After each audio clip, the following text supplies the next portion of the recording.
Hello, and welcome to our Access to Higher Education for Undocumented Students presentation. My name is Anthony, and today I'll be giving you a general guideline on in-state tuition presented by the Florida Immigrant Coalition.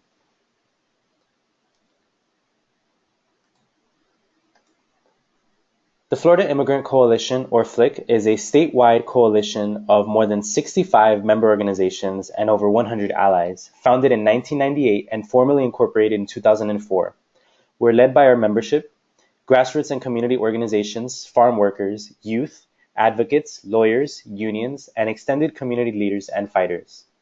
Since July 2014, our Florida legislature put into effect a new policy for undocumented youth, allowing them to receive a partial tuition fee waiver for all public colleges and universities located within the state of Florida. This means that students without legal status in Florida will be able to pay for school at the same in-state rate as documented students. And this is thanks to leading grassroots organizations like ours and the young leaders and parents who organize and mobilize in their communities and putting continuous pressure on our state government and legislature, which ultimately led to our Florida governor's approval of the program. Here are some key words to keep in mind. DREAM Act.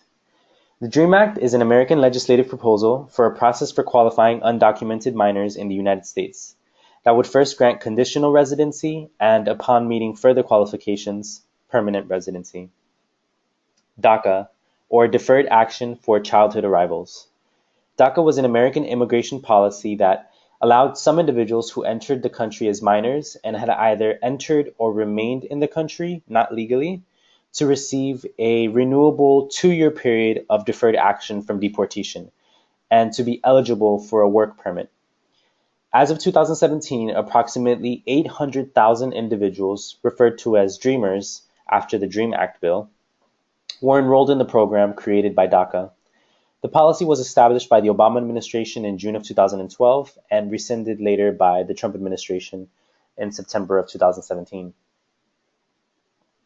TPS, or Temporary Protected Status.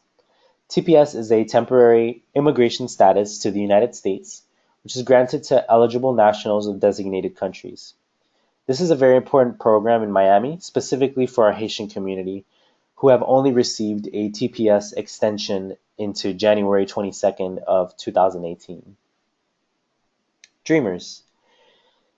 Immigrants who qualify for the Deferred Action Initiative are commonly referred to as Dreamers because they comprise most, though not all, of the individuals who meet the general requirements for the DREAM Act. That's the Development, Relief, and Education for Alien Minors Act. As our analysis shows, most Dreamers are Mexican and are found in big immigrant receiving states with large populations, such as California and Texas. Yet Dreamers are also found in virtually every state, and significant numbers of non-Mexicans who hail from all corners of the globe. Just under half of Dreamers are female, and the majority of Dreamers are 15 or older and are eligible to apply for deferred action right now. There are approximately 1.8 million immigrants currently in the United States who might meet the requirements of the Deferred Action Initiative, either now or when they're older. Holder removal and stay removal. These are forms of temporary postponement which prevents the Department of Homeland Security, or DHS, from carrying out an order of removal. There are several forms of relief from removal that an undocumented person may attempt to use during this process. In some cases, a stay of removal may be automatic, while in others, it may be discretionary. One very important key point to remember here is that for any of you undocumented or DACA recipients who are currently under a hold of removal or stay of removal, you do qualify for in-state tuition. You can still apply for in-state tuition. International students, undocumented students, in-state tuition. In-state tuition, we put here it equals out-of-state fee waiver. Just so you keep in mind that the out-of-state fee waiver is the name of the waiver to apply for in-state tuition. So if you want in-state tuition, if you qualify for in-state tuition and you wish to apply for it, the waiver, the fee waiver that you're signing off, the application, at the registrar office is called out-of-state fee waiver. Make sure you don't get confused on that, okay? In order for an undocumented student to be eligible for the waiver, they must meet the following requirements. 1. They must have attended a secondary school in Florida for 3 consecutive years immediately before graduating from a high school in the state.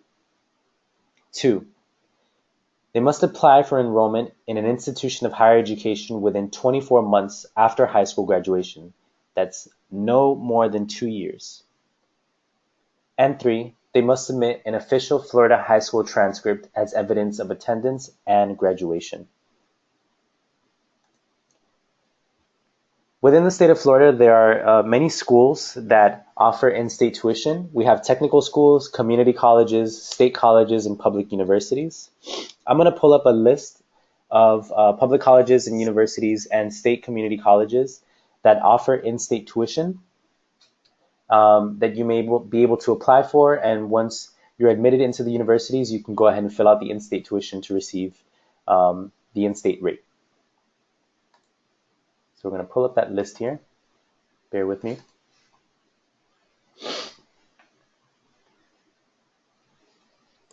Okay.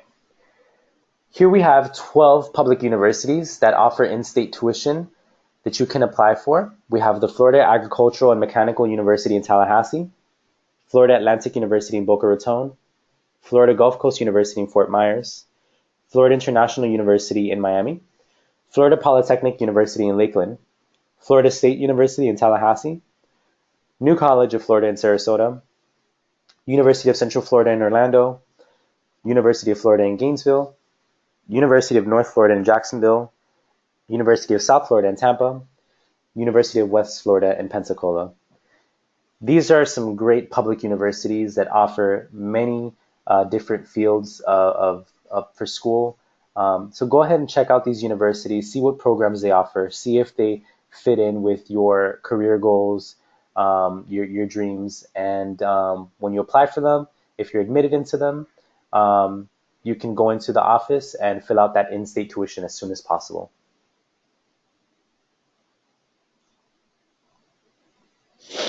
Here are also a list of 28 public, state, and community colleges that you can also apply for. Go ahead and check them out. I'm going to leave it here on the screen. If you like, at this point, you can pause the video and take a look at the universities so you can pull up their websites online and see what their admission requirements are and what programs they offer as well, to see if it's a university you're interested in applying for, so that you can go ahead and get that in-state tuition rate as well.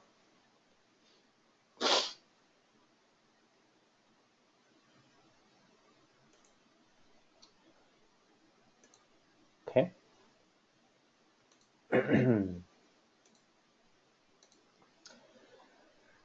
Now, here are some financial aid options to take a look at for DACA recipients and undocumented students. We're going to focus on the 2 right-hand columns here. As a DACA recipient or an undocumented student, you do not qualify for federal aid nor state aid. However, you do qualify in Florida for in-state tuition. You do not qualify for government loans. However, you may qualify for private loans. In some cases, you may need a U.S. citizen or a permanent residence to co-sign on the private loan. You do not qualify for government grants. However, you may qualify for institutional aid. It depends on the school the student attends and what forms of aid they offer specific to your situation. You do not qualify for federal work study, but you may qualify for private scholarships, and this depends on the eligibility requirements.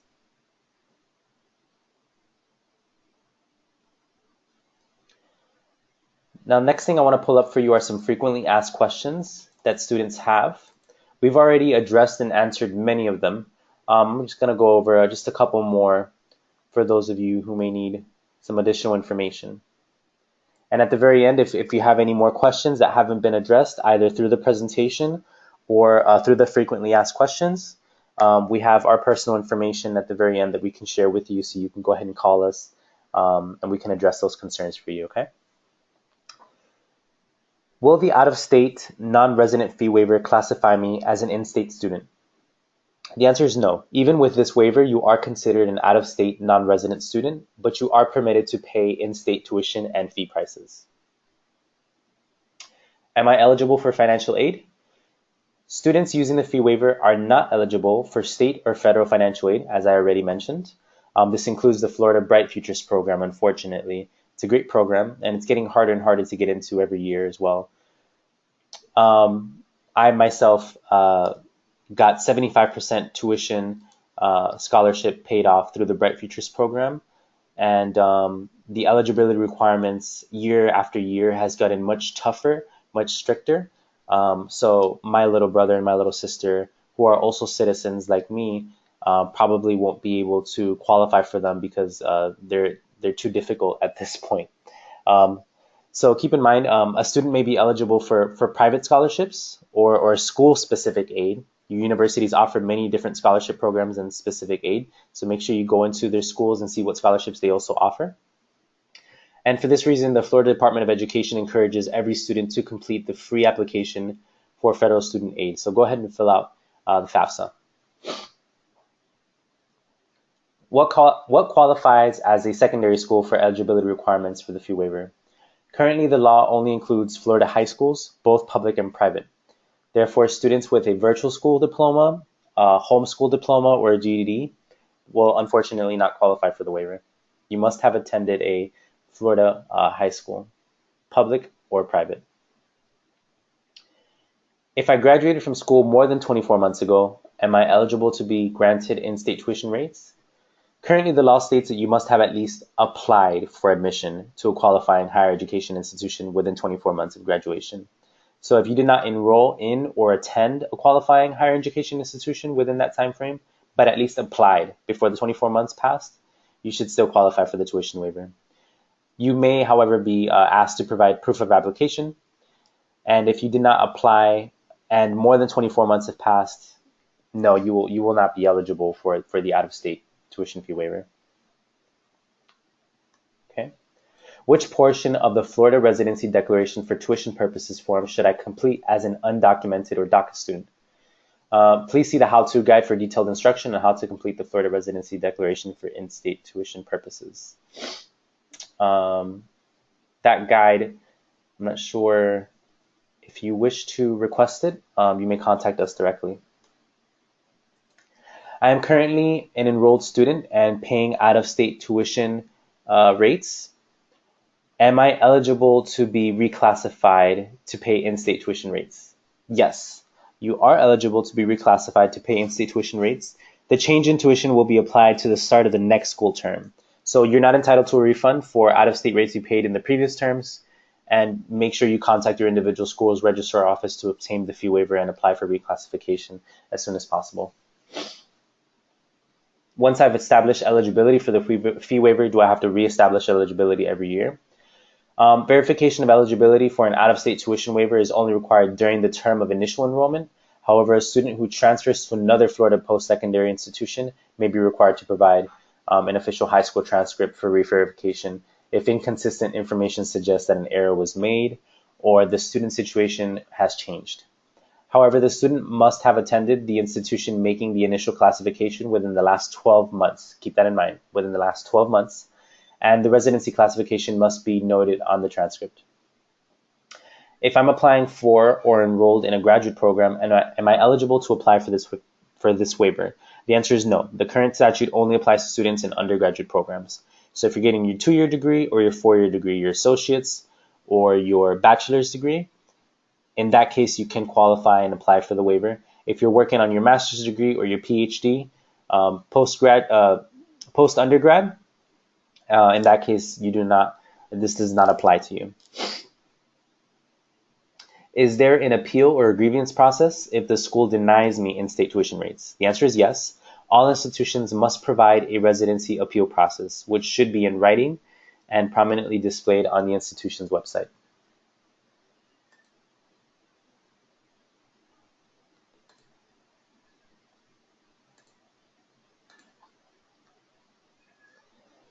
Need legal assistance? IMI is a safe online legal platform which can help to determine whether you qualify for different forms of legal status in the US. So IMI is a website. You go to www.imi.org, and IMI can help you with learning about your immigration options, understand your rights, and finding trusted legal help in your area. So for those of you who do not know where to get legal help, if you're too afraid to get legal help, if you're not sure, if you don't know if you can afford it, go ahead and go on www.imi.org, fill out the questions, see what you qualify for, see what relief programs are offered to you. Okay. In addition to that, MALDEF offers scholarships for undocumented students, including TPS and DACA. You can just go to www.maldef.org. I actually have the website pulled up right here for you. I'm going to pull it up and show you.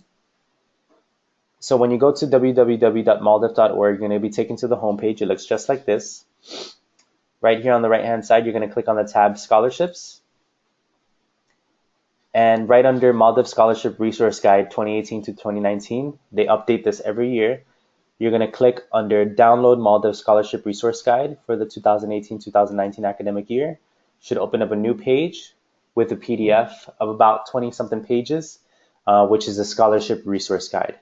So in here is everything that you need to know about different scholarships that are offered that MALDEF is promoting. Diversity Scholarship Foundation scholarships, Public Relations Student Society of America. Each scholarship, QuestBridge programs, you'll see the name of the scholarship, the award, and it has a website with a link that you can click so you can apply for. It's all here, folks. Great scholarships, many scholarships available, okay? So keep a lookout for them, see which ones you qualify for, see which ones you're interested in. Go ahead and click the links and apply for them.